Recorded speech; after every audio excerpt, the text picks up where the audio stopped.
Hola a todos, espero en el Señor que todas sus cosas vayan bien.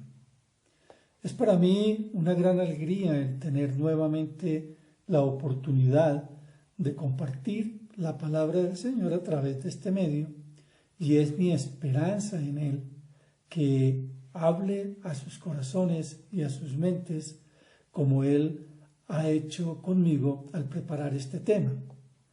Hoy he sido invitado a enseñar sobre la gracia de Dios, una gracia general y una gracia salvadora para todos los hombres, basado en Éxodo capítulo 19, versículos del 5 al 8. Iniciaré citando la declaración de fe de la Iglesia Comunidad Cristiana El Camino, que nos dice en el numeral 9 lo siguiente: creemos que Dios en su misericordia infinita expresa su gracia para con toda persona, invita a todo aquel que invoca el nombre del Señor a recibir la salvación en Cristo Jesús. La obra de gracia en la vida de los redimidos es total, puesto que libera al creyente de todo dominio de Satanás, perdona sus pecados, transforma su carácter y posibilita su progreso hacia la madurez y santidad. En pasadas enseñanzas compartí en la introducción con ustedes algunas de mis consideraciones sobre estos momentos críticos que estamos viviendo a la luz de las Escrituras. Hoy me gustaría detenerme en dos de ellos que nos muestran la gracia de Dios. Y es mi esperanza en el Señor que, como resultado de esta pandemia, entonces, en primer lugar, creo que el Señor nos dará una gran cosecha de las personas que quieren conocer más del Señor y de aquellos que quieren. Creo que durante esta pandemia y luego como resultado de lo que estamos viviendo, vamos a tener hijos de Dios arrepentidos y purificados por Él, por su gracia, pero preparados para cumplir la gran comisión. Veamos lo que nos dice el apóstol Pedro sobre lo que estoy hablando. En su segunda carta, en el capítulo 3, versículos del 8 al 9. Pero no olviden, queridos hermanos, que para el Señor un día es como 1000 años y 1000 años como un día. El Señor no tarda en cumplir su promesa, según entienden algunos la tardanza. Más bien, Él tiene paciencia con ustedes, porque no quiere que nadie perezca, sino que todos se arrepientan. Pero el día del Señor vendrá como un ladrón. En aquel día los cielos desaparecerán con un estruendo espantoso. Los elementos serán destruidos por el fuego y la tierra, con todo lo que hay en ella, será quemada. El comentario bíblico de Bacon nos dice lo siguiente sobre estos versículos. ¿Qué hubo de esa promesa de su venida?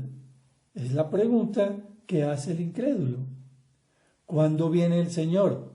Es una pregunta para los creyentes. Algunos que no la niegan están, sin embargo, perplejos por la demora. Pero podemos sacar varias enseñanzas de lo que el apóstol Pedro nos enseña en su primera carta, en este capítulo 3, del versículo 8 al 9. En primer lugar, nos enseña Pedro que la demora del Señor no significa una negación de la palabra de Dios, porque el día del Señor está cerca. Y dice Pedro, pero el día del Señor vendrá como un ladrón. La venida del Señor está cerca. En segundo lugar, podemos aprender de estos versículos que la demora no significa una negación de la palabra de Dios, porque el Señor no tarda en cumplir. En tercer lugar, lo que significa es una evidencia de que Dios existe eternamente. Para el Señor, un día es como 1000 años y 1000 años como un día. Pero en cuarto lugar, la demora significa que Dios está extendiendo su gracia. El Señor está extendiendo su misericordia porque no quiere que nadie perezca, sino que todos se arrepientan.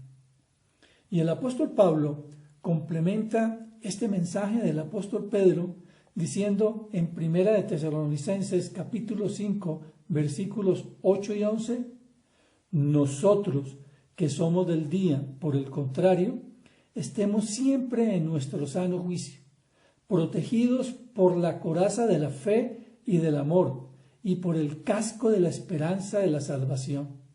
Pues Dios no nos destinó a sufrir el castigo, sino a recibir la salvación por medio de nuestro Señor Jesucristo. Él murió por nosotros para que en la vida o en la muerte vivamos junto con Él. Por eso, anímense y edifíquense unos a otros tal como lo vienen haciendo. Entonces, podemos aprender en primer lugar que nosotros que conocemos al Señor debemos estar protegidos con la armadura de Dios.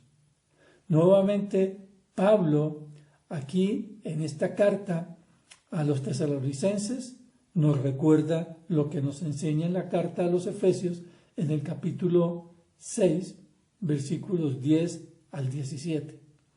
Ahora aquí en esta carta nos dice que debemos estar protegidos por la coraza de la fe y del amor y con el casco de la esperanza de la salvación.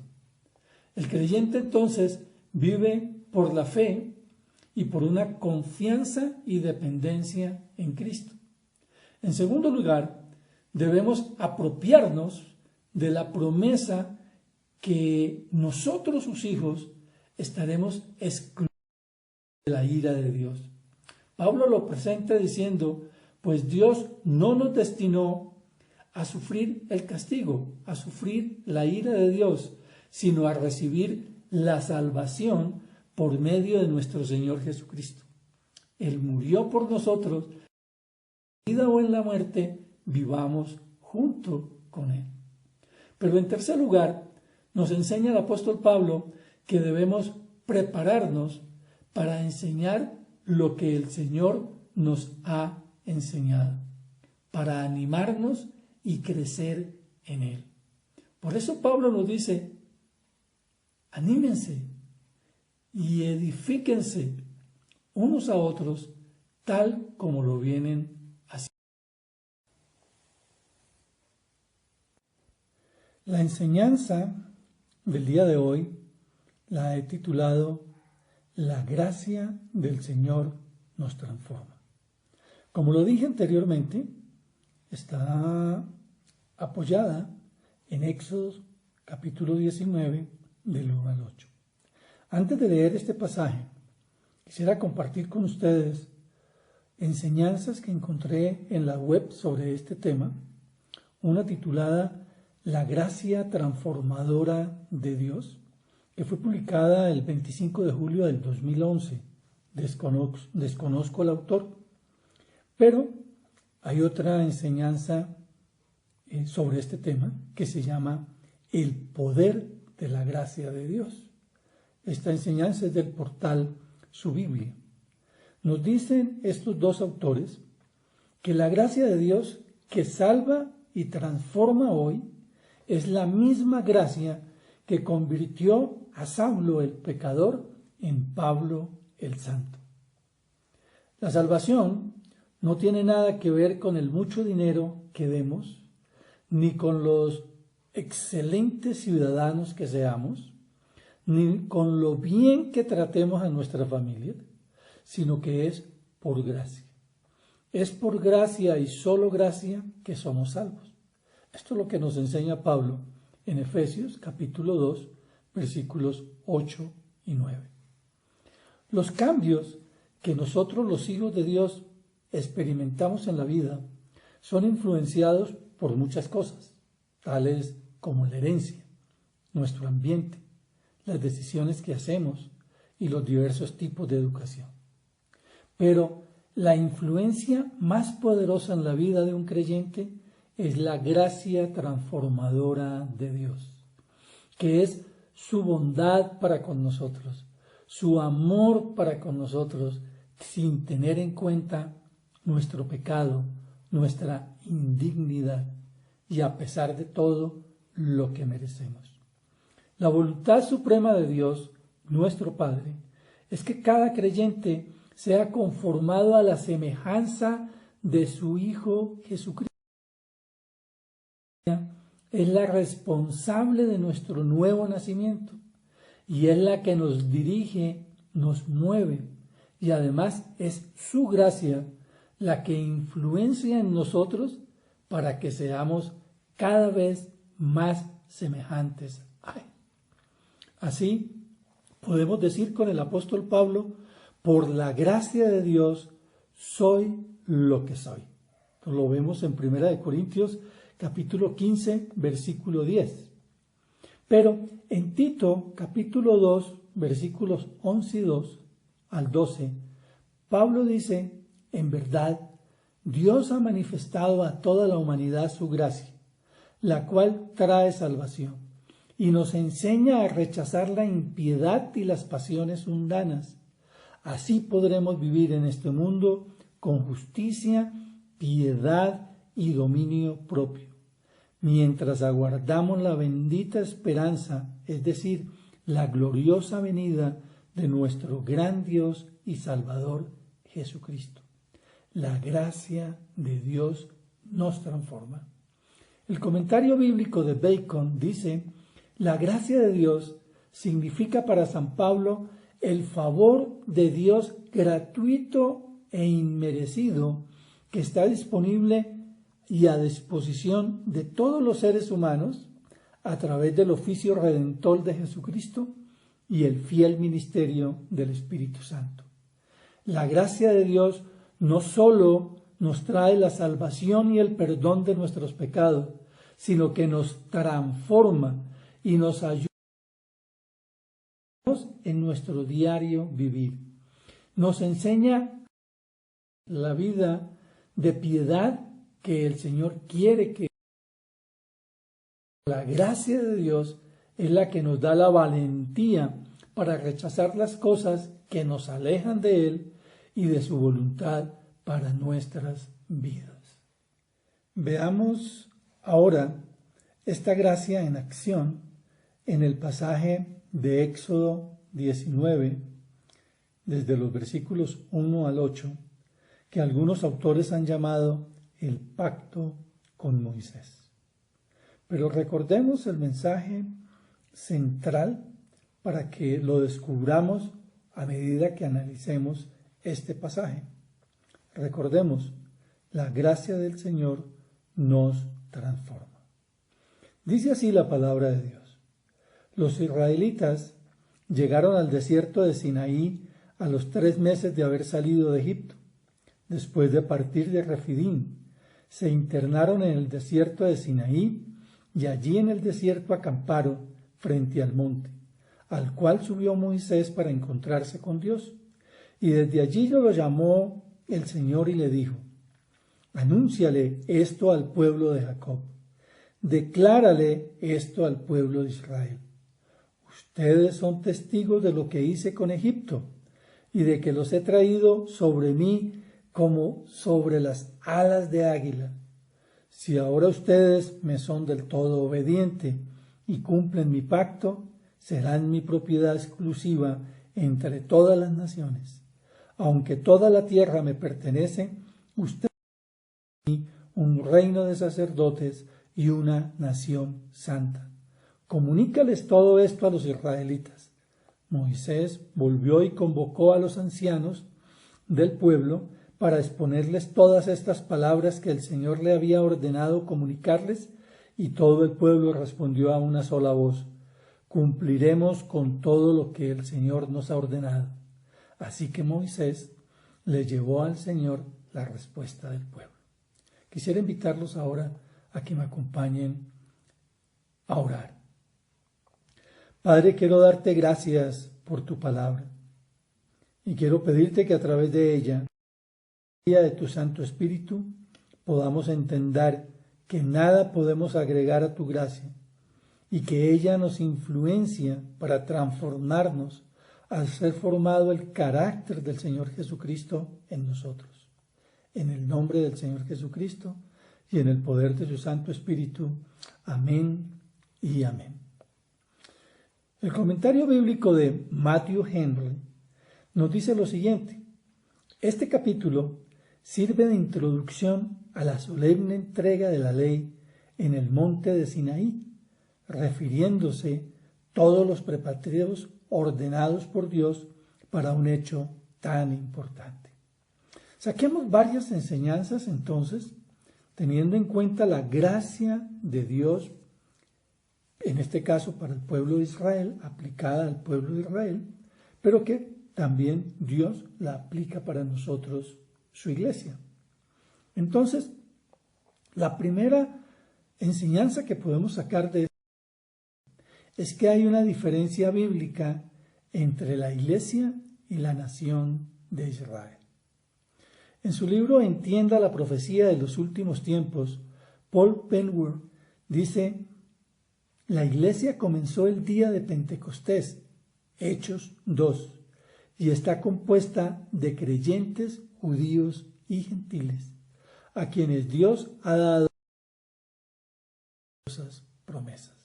Tengamos entonces presente que allí nace la iglesia.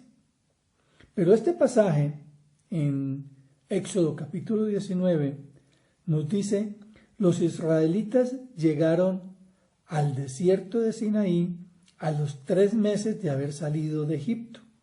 Después de partir de Refidim, se internaron en el desierto de Sinaí y allí en el desierto acamparon frente al monte.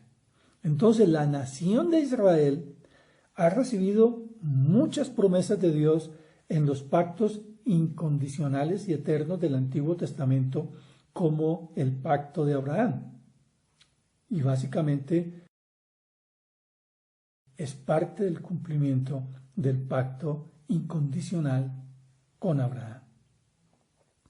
Nos sigue diciendo el comentario bíblico de Matthew Henry: la fecha de la gran constitución por la que Israel nació oficialmente como pueblo y nación, el tiempo fue a los 3 meses de haber salido de Egipto. El lugar fue frente al monte en el desierto de Sinaí. La segunda enseñanza que sacamos entonces de estos versículos es la constitución que Dios dio a Moisés. Dice entonces el pasaje: al cual subió Moisés para encontrarse con Dios, y desde allí lo llamó el Señor y le dijo: anúnciale esto al pueblo de Jacob, declárale esto al pueblo de Israel. El pacto fue hecho con Israel en el monte Sinaí, con Moisés como mediador. Fue realmente una constitución que Dios le dio a Israel con señaladas promesas y castigos. Es importante observar que el hacedor y el que toma la iniciativa del pacto es Dios mismo. En todas nuestras relaciones con Dios, su gracia soberana nos toma siempre la delantera con las bendiciones de su bondad, y todo nuestro bienestar se debe no a que nosotros hayamos conocido a Dios, sino que nosotros hemos sido conocidos por Él. Y esto es lo que dice Pablo en Gálatas capítulo 4, versículo 9. Pero ahora que conocen a Dios, o más bien que Dios los conoce a ustedes, ¿cómo es que quieren regresar a esos principios ineficaces y sin valor? ¿Quieren volver a ser esclavos de ellos? Aquí Pablo nuevamente nos está entonces mostrando que más bien es Dios que nos conoce a nosotros. La tercera enseñanza que podemos sacar de estos versículos de Éxodo capítulo 19 es la materia del pacto. Veamos lo que dice entonces estos pasajes con respecto al pacto.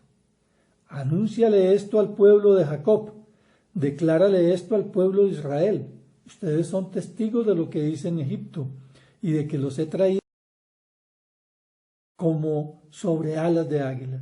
Si ahora ustedes me son del todo obedientes y cumplen mi pacto, serán mi propiedad exclusiva entre todas las naciones. Aunque toda la tierra me pertenece, ustedes serán para mí un reino de sacerdotes y una nación santa. Comunícales todo esto a los israelitas. La materia del pacto es muestra de la benevolencia y generosidad y concede los mayores privilegios y ventajas imaginables. En primer lugar, con respecto a la materia del pacto, tendríamos que ver que Dios les hace memoria de lo que ha hecho por ellos. Ustedes son testigos de lo que hice con Egipto y de que los he traído hacia mí como sobre alas de águila. Esta es una bellísima expresión de la admirable ternura de Dios y que está explicada en Deuteronomio capítulo 32 versículo 11, como un águila que agita el nido y revolotea sobre sus polluelos, que despliega su plumaje y los lleva sobre sus alas. Este pasaje, esta ilustración, denota una gran rapidez. Dios no solo vino volando a liberarlos, sino que se apresuró a sacarlos de allí volando. Otras aves transportan a sus polluelos con las garras, pero el águila, según dicen, los lleva sobre sus alas, de forma que, dice el comentario bíblico de Matthew Henry, que incluso cuando los arqueros las cazan al vuelo, no pueden hacer ningún daño a los polluelos sin que antes hayan atravesado el cuerpo de la madre. Entonces, no solo habían sido sacados a un estado de libertad y honor, sino a un pacto y comunión con Dios, y de que los he traído hacia mí. Ahora, nuestra libertad en Cristo fue explicada por el apóstol Pedro. Vamos a la primera carta de Pedro, capítulo 3, versículo 18. Más bien, honren en su corazón a Cristo como Señor. Estén siempre preparados para responder a todo el que les pida razón de la esperanza que hay en ustedes, pero háganlo con gentileza y respeto, manteniendo la conciencia limpia para que los que hablan mal de la buena conducta de ustedes en Cristo se avergüencen de sus calumnias. Si es la voluntad de Dios, es preferible sufrir por hacer el bien que por hacer el mal. Porque Cristo murió por los pecados una vez por todas, el justo por los injustos, a fin de llevarlos a ustedes a Dios. Él sufrió la muerte en su cuerpo, pero el Espíritu hizo que volviera a la vida. En cuarto lugar, en este punto número 3, encontramos el mensaje. Si ahora ustedes me son de todo obediente y cumplen mi pacto, serán mi propiedad exclusiva entre todas las naciones. Y aunque toda la tierra me pertenece, ustedes serán para mí un reino de sacerdotes y una nación santa. Comuníquele todo esto a los israelitas. Entonces Dios les dice claramente que deben dar oído a su voz y guardar su pacto. Y les asegura del honor que ha de otorgarles y de la benignidad que ha de mostrarles si ellos observan su pacto. En otras palabras, la gracia de Dios los transforma. Ahora veamos lo que el Señor nos dice a nosotros, su iglesia. En 1 de Pedro 2:9 vemos el mismo principio. Dios nos transforma, la gracia de Dios nos transforma. Dice el apóstol Pedro, hablándonos a nosotros, su iglesia, pero ustedes son linaje escogido, especial tesoro, linaje escogido, real sacerdocio, nación santa, pueblo que pertenece a Dios, para que proclamen las obras maravillosas de aquel que los llamó de las tinieblas a su luz admirable. Ustedes antes ni siquiera eran pueblo, pero ahora son pueblo de Dios. Antes no habían recibido misericordia, pero ahora ya la han recibido. Ante este pacto, ante este acuerdo, ante este llamado de Dios, en cuarto lugar, tenemos que analizar la respuesta de Israel. Dice en Éxodo 19, Moisés volvió y convocó a los ancianos del pueblo para exponerles todas estas palabras, que el Señor le había ordenado comunicarles, y todo el pueblo respondió a una sola vez: cumpliremos con todo lo que el Señor nos ha ordenado. Así que Moisés le dijo al pueblo: Israel acepta esta constitución y se somete a las condiciones requeridas. Entonces, podemos decir, analizando estos versículos, lo mismo que nos dice el comentario bíblico de Bacon. No actuara primero, el hombre jamás podría actuar en forma favorable. Y en segundo lugar, el propósito divino en la redención ha sido y es el hacer volver al hombre de los malos caminos del pecado a la vida de santidad. Me gustaría ahora compartir las notas de Harper Caribe en la Santa Biblia, versión Reina Valera 1960, con estas anotaciones. Israel acepta aquí el pacto propuesto por Dios. A menudo esta relación se ha denominado como el reino teocrático de Dios sobre Israel. Dos cosas son muy claras. Uno, este pacto se puede tomar como cumplimiento de las promesas hechas a Abraham. Dos, este pacto es análogo en su forma a un tratado de soberanía en el que se confiesa lealtad a un Señor superior. El pacto dependía de dos cosas: fe y obediencia. Las condiciones establecían claramente la incredulidad y la desobediencia quebrantaría el pacto, y como resultado las bendiciones prometidas por la fe y obediencia no se cumplirían. La triste historia de Israel es un ejemplo claro sobre la opción de abandonar a Dios.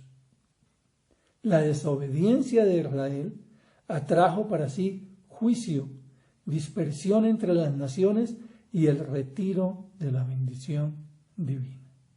Entonces, para concluir esta enseñanza, tengamos presentes dos pasajes que nos enseña el apóstol Pablo. Primera de Corintios capítulo 10, 11 y 12. Todo esto sucedió para servir de ejemplo y quedó escrito para advertencia nuestra, pues a nosotros nos ha llegado el fin de los tiempos.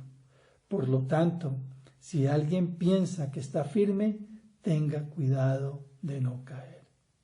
Estos son tiempos para reflexionar. Estamos viviendo momentos críticos. Aprendamos de lo que pasó con el pueblo de Dios en el Antiguo Testamento, la nación de Israel, y, como dice el apóstol Pablo, si alguien piensa que está firme, tenga cuidado de no caer. Ahora, con respecto a la gracia de Dios, en Gálatas capítulo 3, versículos 1 al 3, el apóstol Pablo nos dice lo siguiente: Gálatas torpes, ¿quién los ha hechizado a ustedes, ante quienes Jesucristo crucificado ha sido presentado tan claramente? Solo quiero que me respondan a esto. ¿Recibieron el Espíritu por las obras que demandan la ley o por la fe con que aceptaron el mensaje? ¿Tan torpes son? Después de haber comenzado con el Espíritu, ¿pretenden ahora perfeccionarse con esfuerzos humanos? Si conocimos la gracia salvadora, debemos de vivir mediante la gracia salvadora, esperando en la segunda venida del Señor Jesucristo. En ese momento, en que suceda el rapto y estemos cara a cara y Dios nos transforme, entonces seremos glorificados, pero por gracia. Aceptamos a Cristo por gracia, vivimos conforme a la gracia de Dios, transformados por esa gracia, hasta el día en que seamos glorificados cuando estemos cara a cara con Él.